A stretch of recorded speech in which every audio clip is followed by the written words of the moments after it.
Okay, thank you all for attending the evening lecture. I think it's going to be spectacular.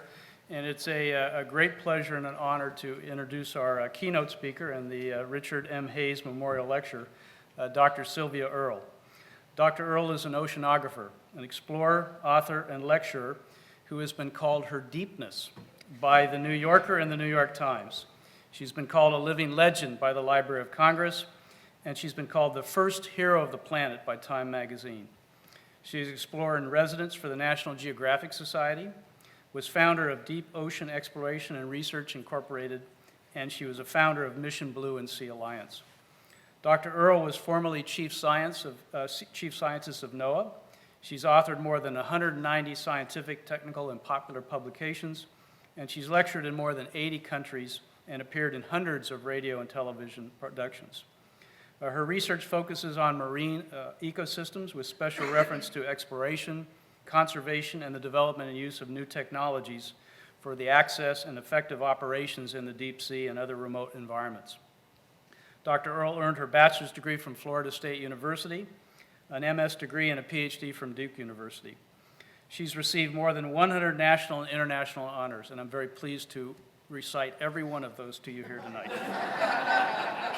I'll only say a couple of them. She's received the International 2011 Royal Geographic Society Gold Medal, the 2009 TED Prize, Australia's International Banksy Award. Who knows what Banksy is in here? Okay. What is it? I have many Banksia cones in my house. It's actually quite an interesting plant. The International Banksy Award, Italy's Artiglio Award, and the International Seakeepers Award. We're very thrilled and pleased to have her here tonight, and her talk's going to be entitled Sustainable Seas, the Vision and the Reality. Dr. Earle.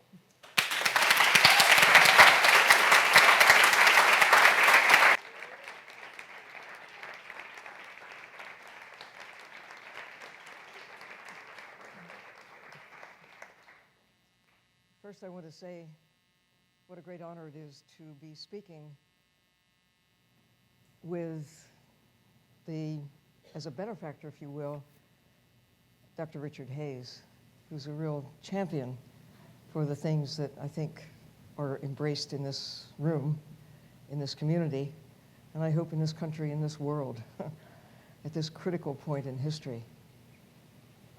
And I hope that somehow that the power that's right here in this room and the connections that you have will succeed in making sure that this laboratory and all that it represents will be sustained and prosper and grow because of the importance of exactly what we've been experiencing here today. It's looking at the big question. Ed Wilson talks about it in his recent book, The Social Conquest of Earth, with humans, of course, as one of a number of socially adept species, ants, bees, and a handful of others, but humans, most notably. We have the power of asking questions that bees can't, ants can't, dolphins can't. No other creatures have the power that we do to reflect on where did we come from? Who are we? And most importantly, where are we going? And this community and this marine station, this research station, not just marine, but just the idea of this collection of this brain trust of a size that is somehow magic. If you've read the book called The Tipping Point, there's a point of community. If you get more than about 150 people, things require another level of sophistication. But the Mount Desert Laboratory is big enough to have great diversity, great talent, small enough so everybody knows everybody, and it doesn't take a big bureaucracy to make things work. It's wonderful. It's powerful. Protect it, invest in it. If you don't have personal resources, either whatever it is that you've got, whether it's dollars and cents or intellectual connections. Do what it takes to make sure that this institution prospers, but that it doesn't get too big.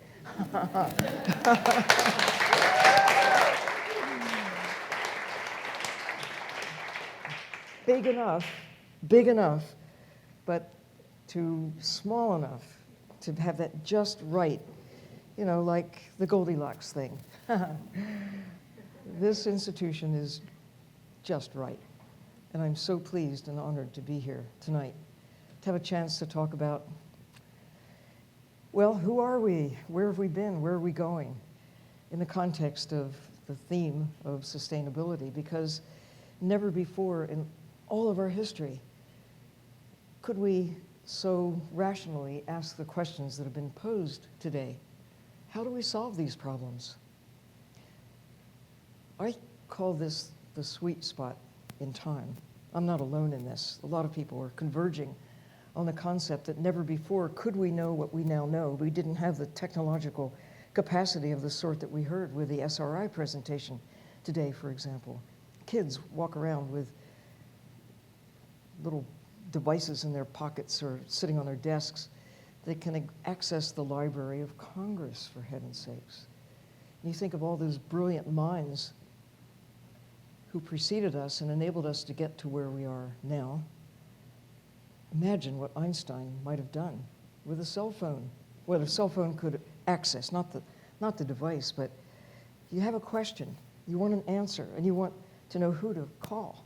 Not just call in terms of hello, but who in the past is out there whose brain I might access vicariously. Kids can do this, they're doing it. It's the best hope for our future, that we have not just knowledge, but we have access to knowledge. And it isn't, of course, just the kids, it's everybody. And maybe just in time, because never before have we needed to know what we now have the capacity of knowing. We can see ourselves as we never could before, as this little blue speck in the universe, and that's it. That's it. We might take off, and some people have gone to the moon. They haven't stayed very long because it's not a very friendly place to set up housekeeping. We might do that someday. We might go to Mars, our sister planet, where there was a whole lot of water once upon a time, it appears. There's evidence of a lot of water now gone. Lucky us, we still have our ocean. This is a blue planet. And the ocean, the water, drives everything. No water, no life.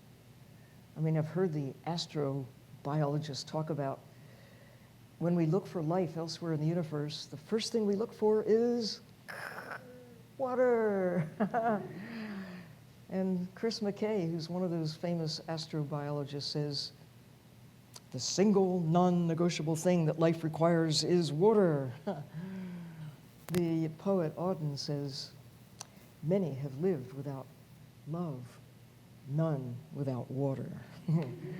It's the truth, and it's not just humans, it's all life. As far as we have so far been able to determine and define what life is, gotta have water. We're so blessed, but it isn't just water. It isn't just salt water. It isn't just fresh water. It's water filled with life.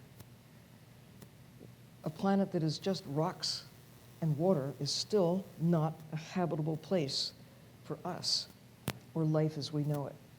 It's taken 4.5 billion years to get from rocks and a little bit more than that to get rocks plus water. And now we have rocks plus water plus life.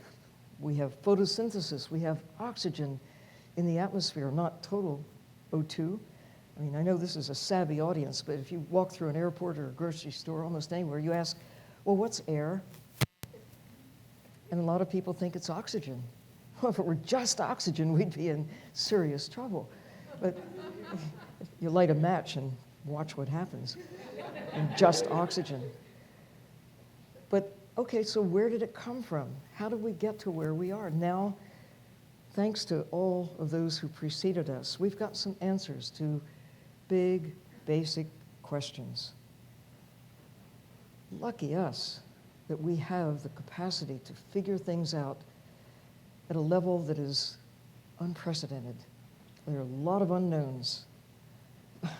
There are just so many unknowns, and that's wonderful. At the same time, it's terrible. The biggest problem is, how do we get from where we are today with 7 billion people, knowing that Earth, throughout all of its history, hasn't changed in size? The assets are still there.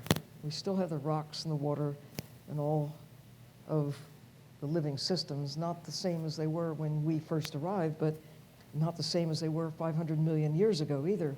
Life on Earth is a constant state of change, but never as swift as during the time that we've been here, at least never so swift owing to what a single species has done. Now, looks like big changes have come about in the past, eliminating 50, 90, 40, whatever it is, big chunks of life have been exterminated in a fairly short period of time. But not because a single species has taken action that have changed things. We are like that comet or two that struck Earth 65 million years ago and changed everything for dinosaurs and a lot of other things.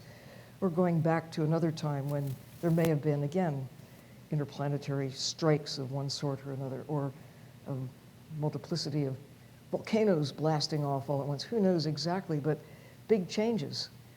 But we are the current known agent of change. Powerful. But the biggest source of our power is knowing. And we're all, I think, the luckiest people ever to have been on the planet, and kids are the luckiest of all, because if you aspire to make a difference for humankind, a lot of people aspire to do that, be born now. Be born now, because now we know what we couldn't know going back, and if you wait another 50 years, or even 10 years, we're losing the opportunity to act on the knowledge that we now have. When you look at some of the critical tipping points that we're now facing, like 400 parts per million, CO2 in the atmosphere, why isn't it headlines? Why are these not headlines everywhere and with every day? Here's what we're doing about it. If it were a virus sweeping the planet, we'd be doing whatever we could to fix it. But the virus is ignorance about understanding. And we've got to fix that too. I mean, I attended a conference about a year ago in Washington on security. There are some big are there 5-star generals? Well, anyway, they were there. All these big gold stars and shiny things hanging everywhere. And one of these great, rough, tough guys stood up and he said, this was about the environment and security.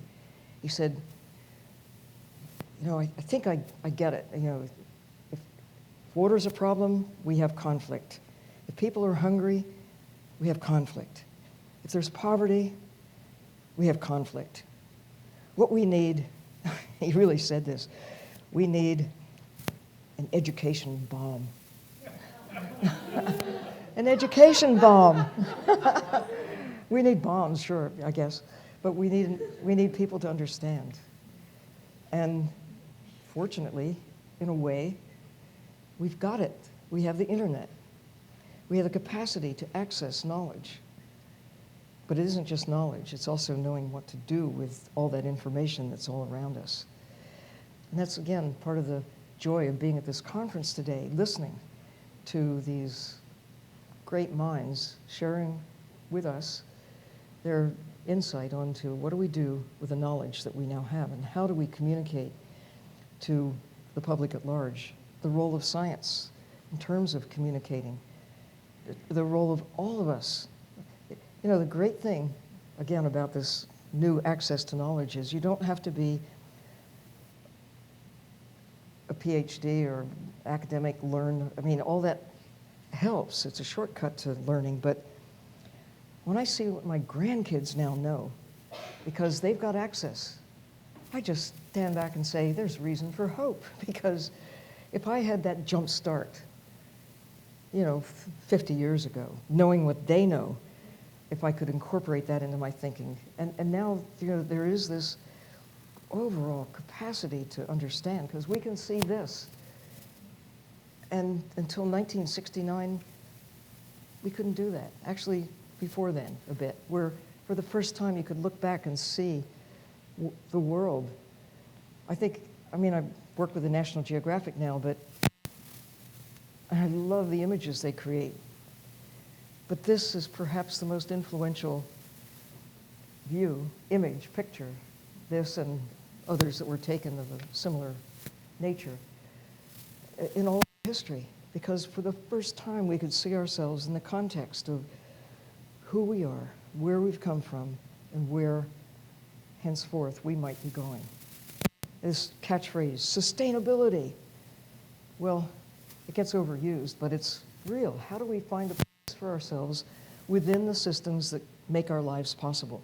This is our life support system. Astronauts go off into space.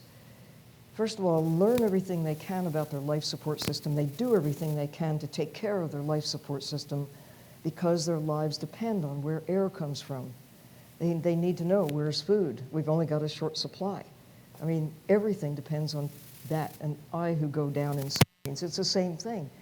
Where does air come from? You got to take care of that life support.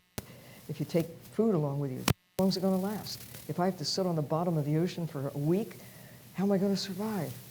Anyway, how are we going to survive with that as our life support system in a most unfriendly, long list, a universe of unfriendly, inhospitable alternatives? They really aren't alternatives. This is it. And no ant, no dolphin, no bird, no elephant, no cat, no dog, however smart they are, can figure this out. We're the only ones. We're the only ones. And this is the only time that we'll ever have. It's not just that our lifetime, and lucky us, we're here, but just let things go along business as usual for another 50 or 100 years, if we could go that long. And imagine how tough it's going to be to bring things under control in ways that we now have available to us. I think that's the key. How are we going to use our power right now to secure an enduring place for ourselves within the systems that sustain us? So, with that, I want to make the world move. Can I do that? I should. Let's see. There's something I push here. I can drive submarines. And I can make the world turn. There it is. So, in 2012, I was invited to give 5 talks at Davos, this big World Economic Forum. And I was asked to talk about the blue part, the ocean. So, in a way, it doesn't matter what I said. What was important is they asked me to come and talk about it. It's an indication that all these heavy hitters, world leaders in business, in politics, whatever it is, they are beginning. And it's not just 2012, it continues, and it started before then, to recognize that a sound economy, health, security, everything depends on taking care of that place. I have talked to the World Bank occasionally, and I have said, there it is, the World Bank. That's where all the assets are. We've been drawing them down.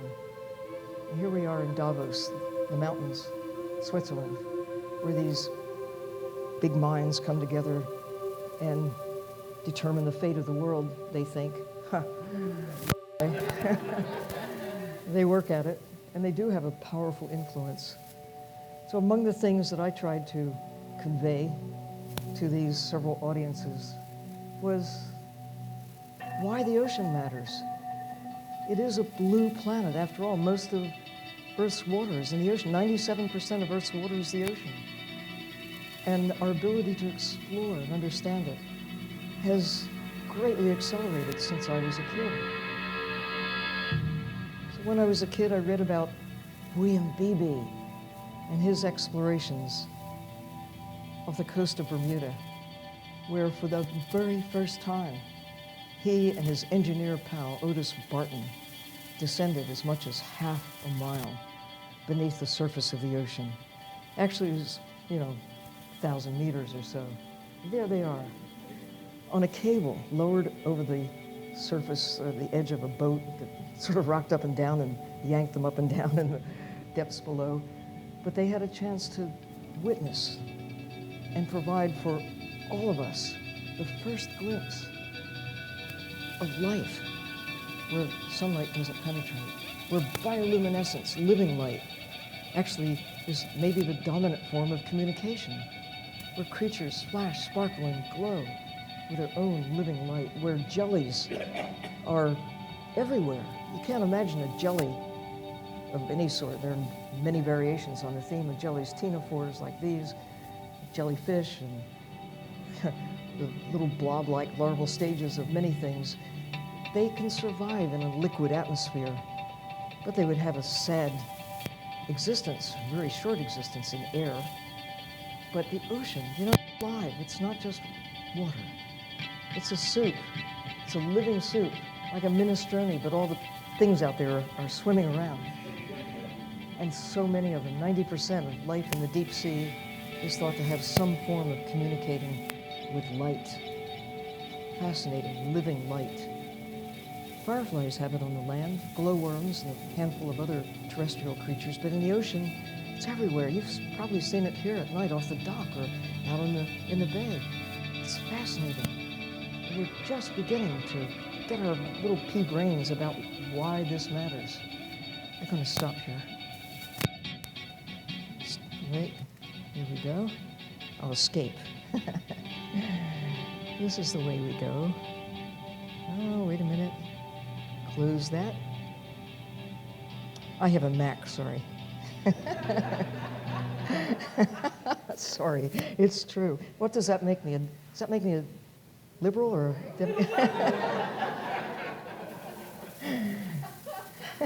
I also have a Dell on my desktop.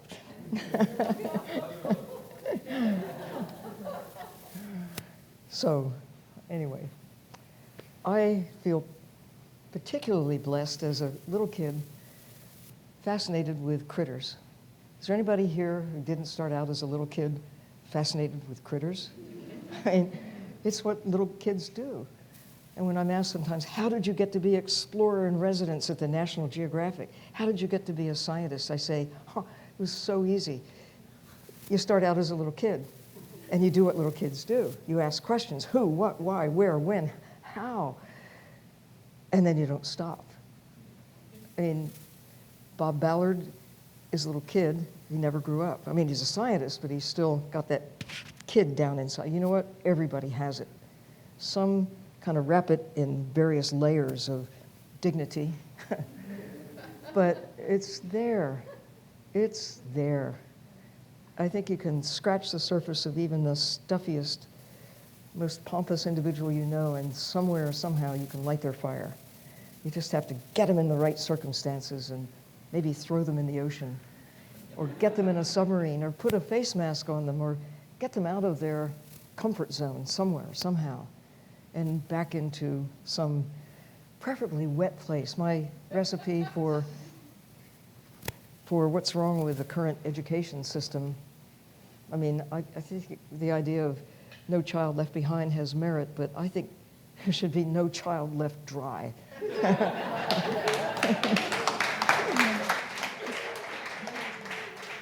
Or grown up either. So we now have a chance that our predecessors didn't have to figure out, how do we get down to the blue part of the planet and explore it? I mean, I didn't think of it as anything special at the time. It was in the 1950s when I first had a chance to put on a copper diving helmet and walk out into the Weeki Wachee River in Florida. Our next door neighbor was a sponge diver, and my brother and the sponge diver's son conspired to quotes, borrow the equipment. And we went off to try it out. And we didn't have any instructions, of course, but we survived, and I felt the joy of breathing underwater. And a year later, I had a chance to take the plunge like this. And again, no instructions. Well, actually, 2 words: breathe naturally. Don't hold your breath. Anybody in here a diver? I trust, I hope. My mother waited until she was 81 before she did it. And if she were here tonight, she'd say, if you're 81, don't wait any longer. You know, get out there, do it. And, you know, if you are 81, it's not too late.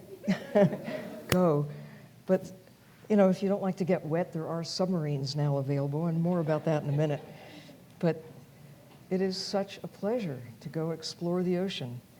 And there are other ways to be able to not just dive in and swim around and have 20 minutes or an hour or so, but now living underwater is possible. I hope it becomes increasingly possible. I've done it 10 times. Most recently last summer in this underwater laboratory that is now based down in the Florida Keys. First time was, oh goodness, 1970, where I spent 2 weeks sleeping with a fish, swimming out of the hole in the floor and using the ocean as a laboratory. It's great to bring, you know, buckets of seawater up on the land, into your lab, take critters and bring them into your lab. But another way of looking at it is to take yourself into the ocean and stay there for a while. You know, really, this is the inside, this is the door, that's the swimming pool. It's so cool because it looks like a little pool, but it goes out into the ocean beyond. And yes, you have limits of your life support. You can only stay outside so long before you have to come inside, where you have 2.5 atmospheres of pressure at 60 feet underwater. You know, it's 20 meters. And so, you know, it's great to have buddies. You eat and you sleep and you go out and cruise around with the animals. And last July, I had a chance to use this fancy new equipment for not only breathing underwater, sort of different from just the standard scuba, but it was connected with a cable back to the surface, which in turn was connected to the internet, so I appeared for a moment of Zen on the Jon Stewart show.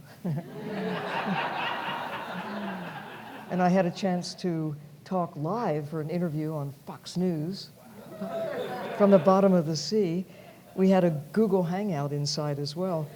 Well, things have changed, you know, but there are limits. If you are breathing compressed air, you only can go so deep and stay so long. The idea of wrapping yourself like an astronaut in a suit where inside you're breathing the same pressure as you have here in this room, and you are protected from the outside lack of pressure up in the sky or increased pressure down in the sea, seemed like a good idea to me when I heard that Oceaneering International, an oil service company, had developed this equipment. I was working on a project with the National Geographic on a book on the history of diving and ocean exploration. And so I knocked on Oceaneering's door and asked if I could try out their fancy equipment so I could go 1,200 feet beneath the surface, deeper than a diver can normally go, unless you have exotic mixes of gases and all that. So one thing led to another. The fact that it was National Geographic calling made a big difference. And so one thing led to another. I had a chance to actually walk on the ocean floor, 400 meters down, for 2.5 hours, and see what life was like, not captured in a net and dragged to the surface, but I saw these little luminous fish swimming by, like William Beebe, decades before. He was working back with Otis Barton in the 1930s. We're now talking the 70s, 79, almost 1980. And we haven't progressed that far in that period of time. Think of what we've done in aviation since the 30s to now. We're still kind of in the early stages of access to the sea, but we're getting there. I actually was so impressed with the ability to walk around on the ocean floor that I did what most scientists, I couldn't imagine myself doing this, but I somehow did it, decided to start a company. Oh my gosh, what a concept. Oh, talk about a need for an education, about IRS, about making payroll, about, oh my gosh, everything. I didn't know what I didn't know. But we did it anyway. I collaborated with a savvy engineer who had something to do with that walking suit you saw, and we started deep ocean engineering with a goal of trying to solve problems for access to the sea. That's the beautiful thing about this country. You get an idea, whether it's in science or engineering, and what's stopping you except your own self? You can somehow figure things out if you're driven, as some of us then were, to let's go, just do it, jump off the cliff. We'll figure it out later. Well, it kind of worked. We developed this one-person submarine, so simple to drive that even a scientist can do it. I'm living proof. And in the end, dozens of scientists have taken this little submarine. It can only go 1,000 meters, about as deep as Beebe and Barton went with their less sophisticated system back in the 1930s. But it's along the pathway of ocean access, the Johnson Sea Link submersibles at Harbor Branch in Florida, using a similar clear acrylic sphere built for 2 people up front with diver lockout capacity in the rear compartment, have taken hundreds of scientists and journalists and decision makers, government officials, down to actually see what the world is like below 1,000 feet, below 2,000 feet, as much as 3,000 feet beneath the surface. Well, we're still nibbling around the surface because the average depth of the ocean, of course, average depth is like 2.5 miles, about where the Titanic rests.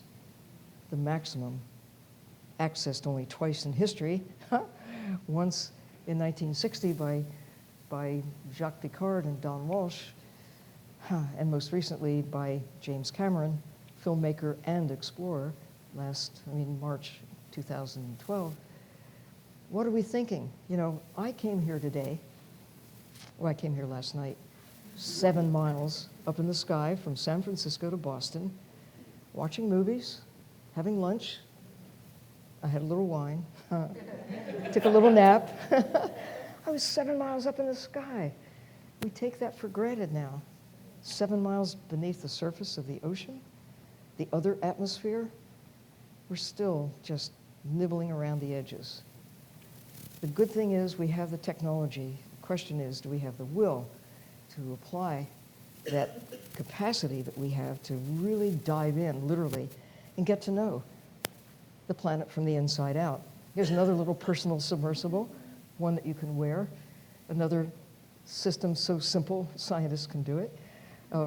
For 5 years, the National Geographic, NOAA, and a private foundation, the Goldman Foundation in San Francisco, public-private partnership, got together and for 5 years enabled this project to take place with little submarines, little remotely operated vehicles, education, science, technology, to explore the coastline of the United States and tiptoeing down to Belize and Mexico, a little bit of international flavor, to try to establish baseline information. We know a fair amount about the coasts, a lot of ignorance even now. So what's happening to the seagrasses? We don't really know. But go down 1,000 feet, we don't even know what's there, let alone what are the changes that are taking place. At least in coastal areas, you have witnesses all over the place, measuring, observing. But most of the living world is below 1,000 feet. Most of life on Earth lives in the dark all of the time, not just in Washington, D.C. Did I say that? No. I guess I did. Think of it. Don't you want to go? Don't you want to get in your little sports car and take off like rent a sub, or if you want a dual system like a 2-person bicycle, let's go into the ocean, or a 3-person sub like the one that lives out in the island of Cocos off Costa Rica, you can do this. I mean, any of you could, they charge you for it, of course, but they charge you airplane ticket rides too.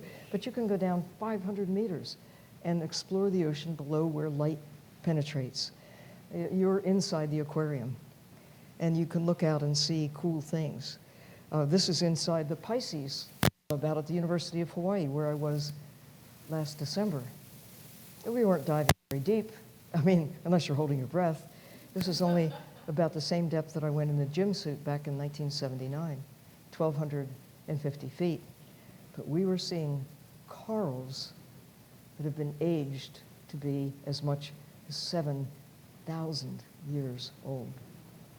What was the world like 7,000 years ago? What was this island like 7,000 years ago? In the opening remarks today, we took a look at the history back not quite that far. I mean, we were looking at, when did humans first arrive? I guess 7,000 years ago, there might have been humans here, but we're only dating back maybe 5,000. And yet they landed, these little corals landed in place before so much that we value in our history ever got started. So, new technologies. I have a dream machine in my mind that will take at least 3 people down, like this, to explore as much as 1,000 meters, that not just one person, 3 people like the one in Costa Rica, but why isn't there one here at the dock to be able to cruise out and sit underwater? You don't have to have a big machine like Russia's, although they're great machines. This is one of the 2 systems called Mir, meaning peace in Russian. That this is one of the systems that went to the real North Pole, the bottom of the Arctic, at about 5,000 meters from it. That's the real North Pole. Perry went to the top. I mean, early in the 20th. There were actually 2 of these subs with 3 people in each one that made a descent to the real North Pole in 2007. Why wasn't it in the headlines at least as large as going to the moon? I mean, what are we thinking? We now are making discoveries in the ocean to give us some reasons why we need to go. The revolutionary insights into the nature of the world that keeps us alive. The discovery of hydrothermal vents, chemosynthesis that may, when we look at the magnitude of how food is synthesized in the deep sea in the absence of light, no photosynthesis there. The importance of it, though, in terms of driving food webs, shaping the way the world works. I mean, we're just beginning to lift the lid on questions that these great populations of creatures that we didn't even know their existence until the end of the 1970s, and we're still discovering new forms of life. The Census of Marine Life, a 10-year project, they found that, just looking at the numbers, species, we're so fixed on species that there are a whole lot of insects, especially beetles and ants, lots of them. And the species, we can figure out, what constitutes, and now with DNA, RNA, the whole genetics, we're beginning to discover that in a cup full of water like this, there may be maybe 1,000 different variations on this, not this water, seawater, variations on the theme of microbes. A handful, maybe only 2 or 3 in large abundance, and the rest in very small numbers, but the diversity, we just have to rethink what constitutes a species, what constitutes life on Earth, and the diversity of things. And in the ocean, so much more diverse than we ever thought before. The deeper we go, the more new things we find, the more diversity we're beginning to discover. We're just at the edge of this great revolutionary breakthrough in terms of understanding the nature of Earth, that the ocean is alive. What is a jellyfish? It's not just the physical appearance of it, but what does it do? How does it live? How does it fit into the greater scheme of things? I mean, we are so terrestrial in our perspective. It's one of our big problems. It's all about us. It's all about the land. We're just beginning to understand the ocean keeps us alive. Forget the blue and you can forget about life on Earth. I mean, whatever it is, sponges, worms, polychaete worms, the mollusks that live in great abundance on the land, but even greater abundance in the sea. Intelligent mollusks, like squids and octopuses, and the fish. I almost despair, but not quite, about the attitude people have about fish, because I think we're beginning to have a breakthrough, given that there are now millions of people getting to see fish in other ways, to see that fish have faces. They do. They have personality. Every fish is different from every other fish. Now, this is just one big grouper. But every grouper is different from every other one. They are curious, like kids. Again, until you've spent time with them, and you can do it in an aquarium, it's harder to do on your plate. Because it's hard to see their faces. Or to see how they live, or what their attitude is, or what their role is in the ocean, or in the land, in the freshwater areas. All you see is a piece of meat on your plate. And maybe when you go in the ocean, all they see is a potential piece of meat as well. I don't know. But mostly, I'm not afraid when I go into the ocean. People talk about sharks a lot, but we're basically not on their menu. There are a few exceptions, but mostly creatures are curious, but they've never seen primates in the sea before, so they just look at you like, what are you anyway? And they go about their own fishy business. We're not a threat to them, if only they knew. And having a chance, as I have for thousands of hours underwater, getting to experience these creatures who are just curious, or they're indifferent, whatever it takes. Even the biggest fish in the ocean, whale sharks, don't seem troubled by the existence of the biggest predator on the planet, that would be us. They just nonchalantly go about their business of eating plankton and allowing us to just cruise along with them. Well, I'm sure you have to have been asleep for the past 10 years not to realize that sharks are in serious trouble owing to our growing appetite, the market for sharks, for shark fin soup, for cartilage taken from sharks, for whatever, sometimes just because of the sport of it. In fact, here in New England, there are shark tournaments, and it's true in parts of the Caribbean, around the world. Let's go see how many sharks we can kill, because the idea is the only good shark is a dead shark. This is the old way of thinking. We didn't know. I was advised years ago, be careful, there are man-eaters out there,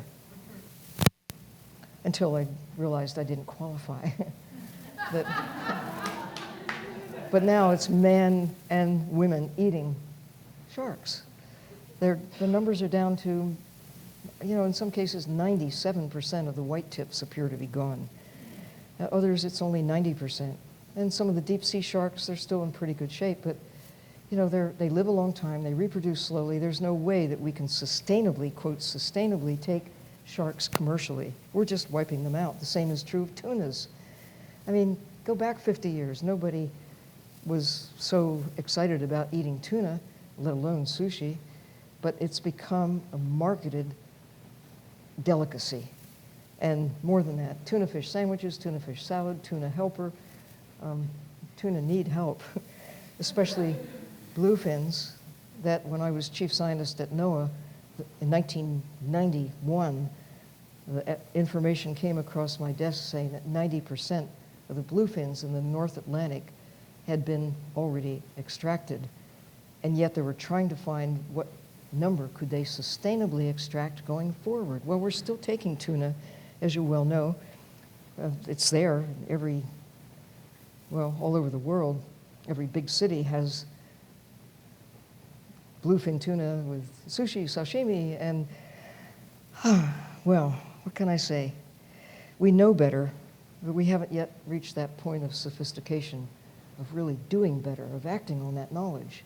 We can, if we wanted to, eliminate every last bluefin from the ocean, and with it, a link in those systems that are part of our life support system that isn't just bad news for tuna and the ocean, it's bad news for us. Or think about orange roughy that wasn't on anybody's menu when I was a kid, but using the new technologies to find where fish in the ocean are, post-World War II, moving into the Cold War, sonar and fish finders that came from finding submarines. We made that leap into finding fish, and GPS, not just to know where you are in the ocean for ships that are fighting wars on our behalf, but now we're using them to, in a sense, wage war on the fish in the sea. You can go back to the same place repeatedly. I couldn't do that as a young oceanographer. I was so lucky to get back anywhere in the vicinity of where I had made a dive 10 years before or the last summer. But now we know exactly. We can go back to find the favorite fishing grounds. We can see the fish on fish finders. We can catch them. We can, if we wanted to, exterminate whole categories, like orange roughy, that live around deep sea mountains. Most of what we see in our northern hemisphere markets come from the southern hemisphere, from New Zealand, from Australia, shipped with a big carbon footprint half a world away to satisfy our taste for a luxury market. It's a choice. You can't say that we need to eat orange roughy or sharks. They weren't on anybody's menu until fairly recent times. Whale used to be on a lot of menus, not really for eating whales, but for the oil, for the bone. There was a big market until we realized we have the capacity, if we wanted to take all the whales. We came pretty close over a few hundred years, mostly in the 20th century. We got so good at finding them and catching them and marketing them that it was pretty clear by the mid-1940s that we could exterminate them. And so we changed our ways. But it took until 1986 to stop commercial exploitation of whales. Still going on. This is Tokyo Fish Market last summer. Whale meat still for sale, but it's only a few countries that still exploit these big mammals. But think about the trend. Go back to the 1800s when passenger pigeons filled the sky, when there were Carolina parakeets, when there were ducks and geese, when there were so many things people took for commercial exploitation, until it was clear that we couldn't do that and still have ducks and geese, songbirds, whatever. We exterminated a few, but we stopped in time with policies that we now have accepted. Birds have a constituency. Birds have a voice. Birds have a price tag. Look at bird watching, the value. Oh my gosh, it's big business. And that's good that you have people out there valuing birds alive with their life lists and whatever, the bird counts, the bird feeders, whatever it is. Birds have a voice. Okay, where is there a voice for the fish? Huh. There are a few of us, crazy divers, who've been out there admiring them, seeing them, all their beauty and all their importance in the systems that keep us alive. As Aldo Leopold noted about the diversity of life on Earth, they're the nuts, the bolts, the cogs, the wheels that hold the world together. He was thinking mostly of the creatures he knew on the land, the wolves, the bears, the birds, the trees, the plants. It's true underwater as well. But we still have this thing in our head about the land. Okay, that's wildlife. The ocean, commodities. We take fish not even as individuals. At least when you talk about creatures that we extract from the wild on the land, we talk about the numbers, individual bears or we did it with birds. The ocean, it's by the ton. We used to do that with whales too, by the ton. How many fish make a ton? How many tunas in a ton? take so many big ones or so many small ones, but the individuality is lost. Those faces are just numbers by the ton, flesh, pounds of meat. We've got to think differently about what we're extracting from the ocean. Every lobster, too. I won't get into that. I'm in the wrong audience to talk about lobsters. Or clams. Oh, my gosh. Or, anyway, but it's just, I'm a biologist. I've met a lot of clams. And they're all different. If you put out 5,000 clams and tried to say, where are the two that are exactly alike? You just can't do it. They're all different. Test their DNA, you can prove it. Well, so making peace with nature. That's got to be our goal. President Obama said in a recent talk when he was talking about guns and things, he said, our highest priority must be to make the world safe for our children. I totally agree, but it isn't just about guns. It has to be about how do we deal with the systems that keep us alive, our life support system. How do we sustain ourselves within the systems that make our lives possible? We're not doing a good job of it now. It's not just what we're taking out of the ocean by the, close to 100 million tons a year of wildlife extracted. It's also what we're putting into the ocean that is altering the nature of the ocean, nature of our life support system. The good news, there are kids out there, and big kids too. You don't have to be a teenager. You can be anybody to pick up the stuff that we've allowed to flow into the sea. And here's kind of the bottom line. Again, you think about who are we? Where do we come from? And where are we going? We can look back. We can measure the extent of ice by looking at ice cores. We can look at oxygen as it was 10,000 years ago in the atmosphere by looking at what's trapped in ice cores. We can look back 100,000 years by studying the rocks, by studying things that no other creature on Earth has the power to look at and meaningfully integrate into our way forward, policies, if you will. But just fairly recent times, 100,000 years is a geological blip on 4.5 billion years. But it embraces most of where we came from. I mean, you could go back 1 million years or 5 million, you choose the number. But a time that we can sort of embrace, the further back you go, the less we know. The closer to the present time, the more we know, the greater confidence that we have in the numbers. So, okay, 100,000 years before the present time. There were lots of ups and downs in terms of the climate, ice, critters. A lot of creatures came and went. But just go back 10,000 years. 10,000 years. You can almost get your mind around what the world was like. 10,000 years ago, there were a lot of people who, if we dressed them up and gave them a shave or whatever, they'd look perfectly normal in this audience. Especially, if they went to school with all the rest of us and grew up in our society. They're, genetically much the same as what we now have, but not given that distillation of what we convey from one generation to the next over time. So for the most part, they were hunter-gatherers, just taking. And there weren't very many of them 10,000 years ago, not many of us. But during that time, from then until now, we have seen a remarkable kind of stability relative to what had gone before. Relative stability, enabling us to become masters of agriculture. We think masters of the world. We have the capacity to govern rivers, to govern the land, and now govern the ocean. And, well, the good news, I think, is we can make graphs like this.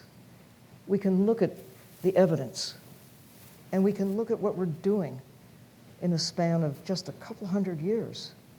They're changing swiftly, not because of things we can't control, but of things that we can. we have the power, actually, not to control nature, but to control ourselves and what we're doing to nature. And that's the good news. If you went back 10,000 years ago, armed with the knowledge we now have, imagine what we could have today. If you could take the knowledge we now have and go back 1,000 years, if you could take it and go back to when you were kids, when I was a kid, armed with that knowledge, what might we do differently? I mean, imagine if we respected the natural world and what we gain that we haven't put on the balance sheet as something of real value. We thought, as recently as when I was a kid, or even when I was chief scientist of NOAA in the 1990s, people generally thought the ocean was too big to fail. Now we know it's failed. Ocean acidification, collapse of coral reefs, dead zones all around the coastlines of the world, including this country. But the good news is we've got the power. Even though we can't go back, we can take what we know and go forward armed with knowledge and experience. And it's too late to save a lot of things that I wish we could save, like the great auk that was so important to the North Atlantic ecosystems, gone as of 1842. I mean, I have relatives. I can see their pictures. They were alive when the last auk was killed. I was in high school when the last Caribbean monk seal was seen, 1952. Gone, just gone, no hope. Well, we still have cod. We still have a lot of things. And if we just understand how important it is to take care of the systems and realize that our days as hunter-gatherers are probably numbered.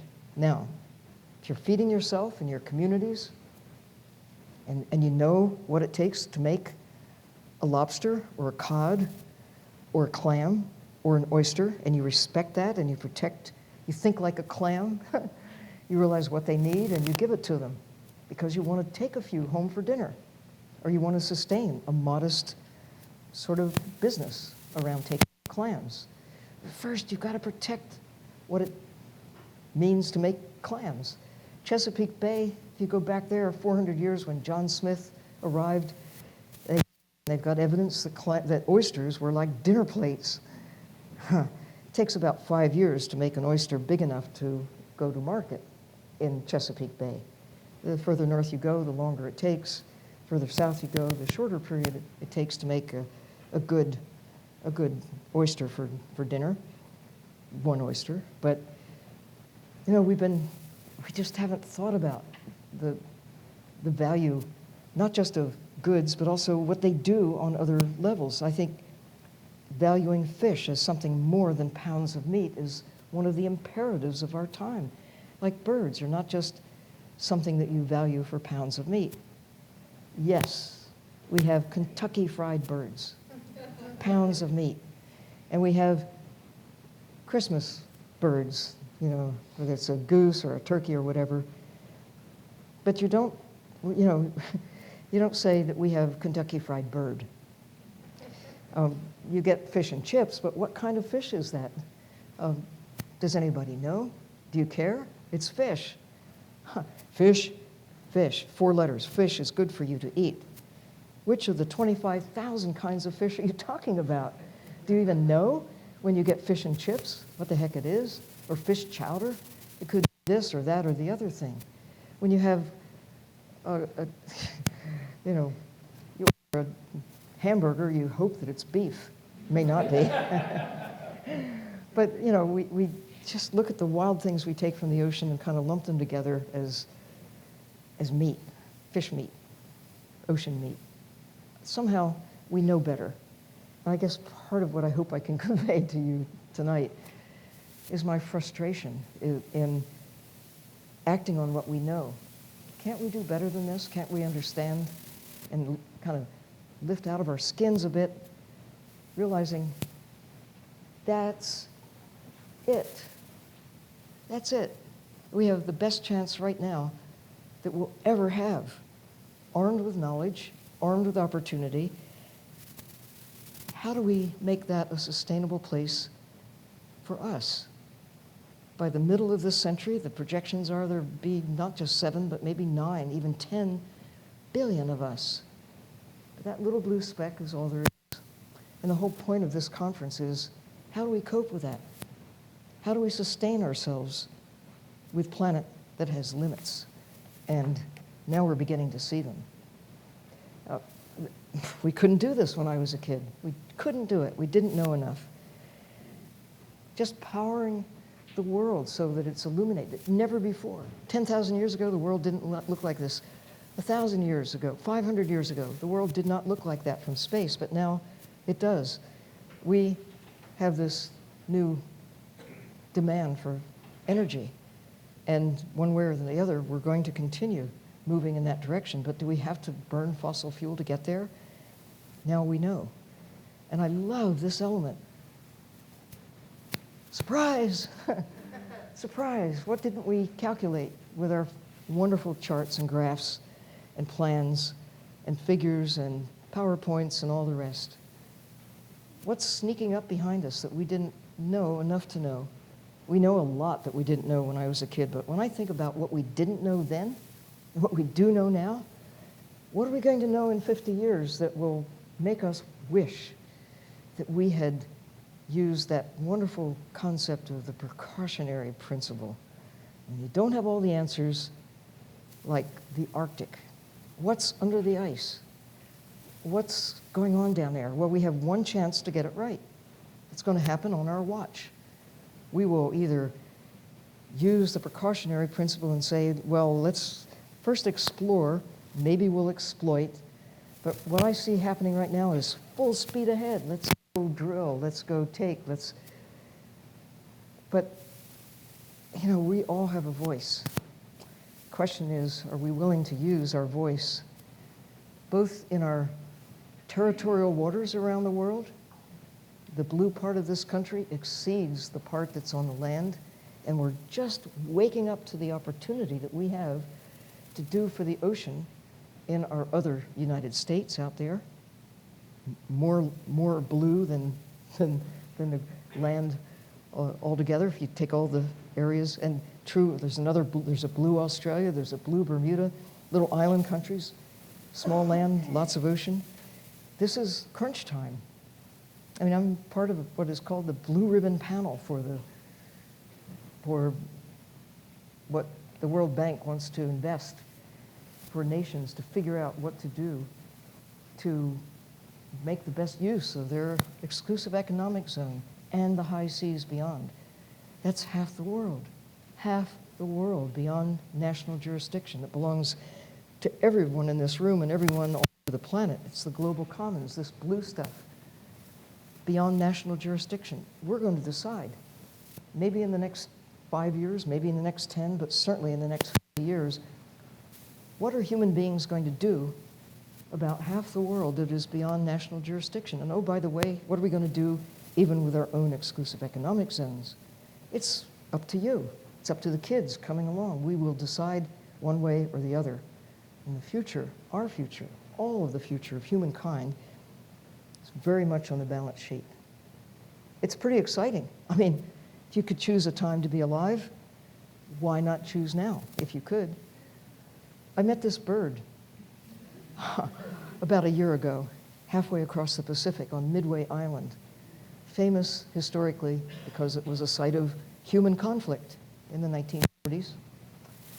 But these albatrosses, there's several species, this is one of the Laysan albatrosses, serenely went about the business of continuing their populations in spite of all the human conflict. And this is a descendant of one of those birds that survived our human conflict in the 40s. She hatched and learned how to fly in the 1950s, about the same time that I was learning to dive, which is what made my encounter with her personally so meaningful. She's been given a name by the people who know her out on Midway Island. She's called Wisdom. Wisdom. And she was given a band on her leg back in the 50s. That's how they know. She's 62 years old and still surviving and hatching eggs. She's sitting on her most recent one that did hatch, and another one hatched in January of this year. They call every one of the hatchlings Hope. And I rather like that, because there is hope.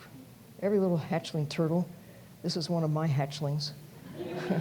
This is one of my grandsons. It's a hatchling of my hatchling. We do have the best chance we'll ever have.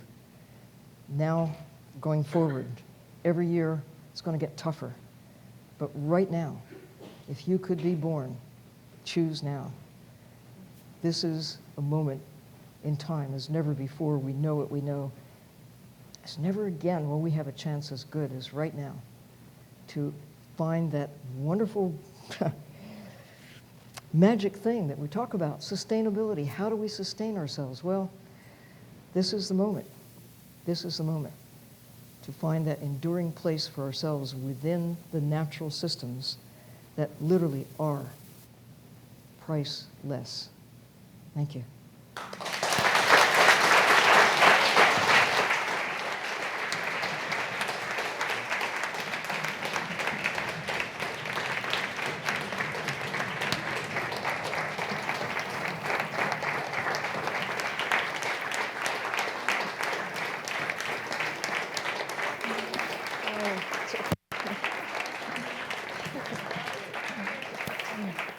It's okay. I'm going to come to you. Thank you. Thank you.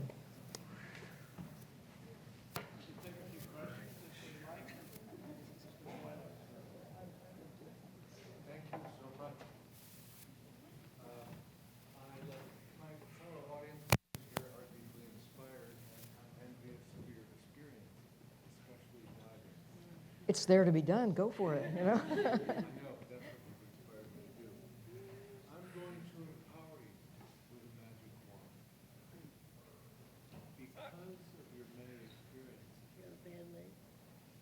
supposing, like my cantankerous brother-in-law, who after a few rum drinks decides the way the world should be, I instead give you the magic wand, could you reel off a few things that can be done now? And the magic wand, by the way, means that you have not political power, but absolute control. The boss of the world. You're the boss of the world. I'm giving you the wand. What would you first do? I would do everything possible to cause people to understand why it matters to take care of the natural systems that keep us alive. You know, boom, the education bomb. Whatever it is, it's just that insight. You know, you can acquire it over a lifetime, or you can acquire it as a little kid, but if you could just somehow get it, understand that everything we care about is anchored in taking care of the systems that make our lives possible. And then do everything we can to protect what remains of the fabric of these systems that have been developing over the last 4.5 billion years. We've been making inroads, but you know, it's not all over. We still have maybe 5% of the old growth forests left in North America. It's not a great deal, but at least there's some left. We still have 10% of the sharks. We still have a few tuna.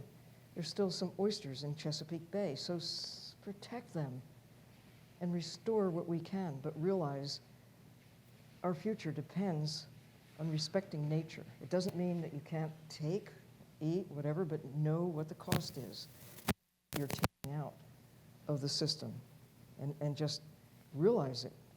And it's an individual responsibility in a way, that when you take something from the wild, there's a hole left in that system. Fish are not free. We think of them that way. Go get them. You know, who's paying for feeding the fish, or You don't pay taxes on the ocean. You have to get a boat to go out and get them, but they're still free. And when you extract them, there's a hole left in the system. It doesn't mean you shouldn't take them. It's just understand it and realize it and account for it. And not, that's all. It's just somehow wake up. We're a part of nature. We're not apart from it. That's what I would try to do with my magic wand. There are limits to know, too, to realize. But that comes. If you see what it takes to make a tree, 100 years or 1,000, make a coral, might be some of the shallow water corals grow much faster, but in the deep sea, things go some more slowly. There was a fish taken from from Alaska recently that was aged at 200 years.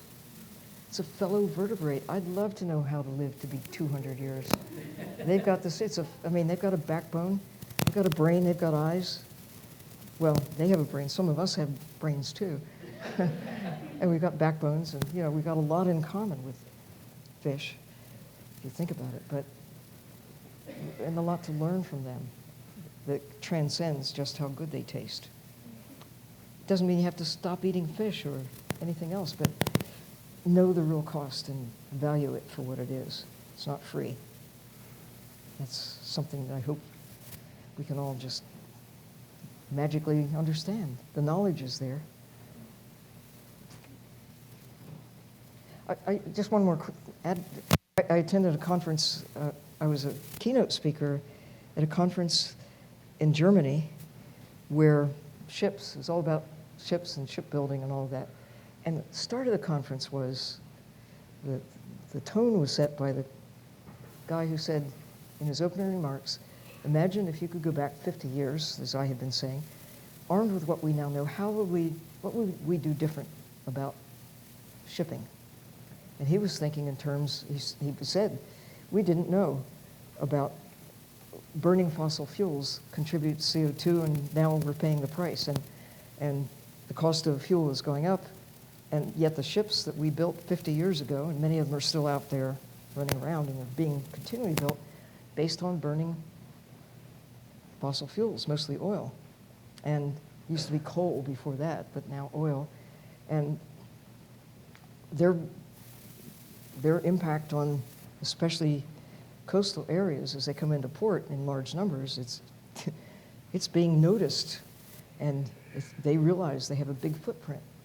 So efficiency, they have big props that make a lot of noise through cavitation. They weren't designed to be particularly efficient. Now we know how to do this, but we still have tons of ships out there that make a heck of a lot of noise as they power their way through the ocean, burning fossil fuels.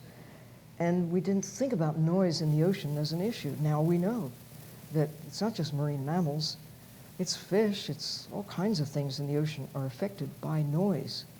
And we have the merchant fleet out there, we have the transport systems, we have military operations going on, creating unprecedented sounds in the sea. We didn't know that mattered 50 years ago, so that was another thing. Still another one was ballast water. So you have green crabs here in Maine. Where did they come from? Well, thoughts now are in ballast water, ships built to go from one place to the other, taking goods, dropping off the goods, loading up with ballast. Ships are designed to do this, and it's causing huge problems all over the world. Nobody thought that you could transport invasive species from one part of the planet to the other in ships' ballast. But now, 50 years later, you look at San Francisco Bay, there are at least 200 invasive species. It's hard to find a native. They're sorting things out, kind of, this big free-for-all. But the survivors aren't the ones that were there 100 years ago or even 50 years ago. Anyway, it's interesting that the commercial interests are beginning to think about the cost of ignorance and how do they arm themselves going forward, because efficient propulsion means less fuel, which means lower cost. looking for other ways to have assistance, like with sail power. You can still burn fossil fuels perhaps, but use sail assist to give yourself a lift. And design ships for more efficiency. And even another recommendation that came about, which really knocked me out, was we should go slower because we'll burn less fuel. And it has a double header there. We'll create less atmospheric issues that are now a problem in terms of CO2 and whatever. Soot is another big problem with burning the merchant fleet across the oceans of the world. But it affects our bottom line. If you can burn less fuel, fewer emissions and all those things, it's economically makes sense. And the whole business of Davos, putting sound environment, sound economy. You can't really pull them apart. They're just like this. It was Tim Wirth who said, and maybe others have said this too, that the environment is a wholly owned subsidiary. The economy is a wholly owned subsidiary of the environment. We're all subsidiaries of that little blue speck. One last question. I was just wondering, what do you know now that you wish you knew in your 20s? I'm sorry, I missed it. What do you know now that you wish you knew in your 20s? What do I know now that I wish I had known? Everything. And it's getting more so all the time. I mean, one of the big things, frankly, is the role of microbes. Microbes, all the little guys that rule the world. When I took a class in marine biology in the 1950s, there's a big fat book by Claude Zobel, who is the big authority of bacteria in the sea. And at the time, it was thought they were very uncommon. You have to look hard to find bacteria in the sea. There aren't many of them. We were trying to grow them on banana medium and beef broth and, things that's what they did. And they didn't find very many of the kinds of things using the techniques that were normal for sorting out bacteria. Now we know not only are they in our bodies, ruling the way we live, but ruling the planet as a whole. They dominated for a couple of billion years, and they still dominate. It's just that there weren't nobody else around at first. And now we're here. But I think of all the things that I wish I had known earlier. It's that awareness that we are a part of this great ecosystem. And most of it we can't see. So we don't account for it very clearly. I think going forward, that's going to be kind of a revolution of how we deal with solving problems, with getting ourselves to fit in, and including feeding ourselves. We're already doing it with yeast.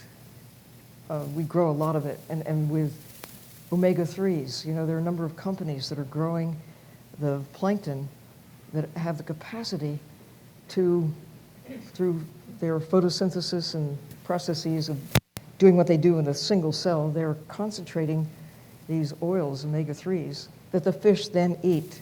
They go up the food chain, but fish can't make omega-3s. They eat them. So these several companies are saying, people want omega-3s. So you don't have to kill fish to get them. Let's just grow them.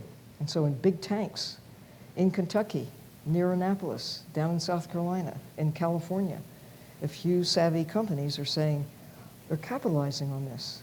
And Horizon Dairy is using DHA-enriched dairy products because they're growing and using the omega-3s and other healthy ingredients obtained not from fish oil, not from killing fish, but from growing the dinoflagellates that are the source, the original source. So it's using our clever minds and our technologies to say, okay, what do you want? Carbohydrates, fats, proteins? Who out there among you little microbes, which one of you guys is good at this? And let's see if we can, you know, on a space the size of this room, instead of thousands of acres, concentrate the circumstances that might give us some of the things that really, that we truly need, if we're going to have food security based on calories of a sort that occupy less space, more crop per drop, as the aquaculture community says. We need to think seriously about the efficiency of 7 billion people, 8 billion people, 10 billion people. How are we going to do it? Probably not with hamburgers.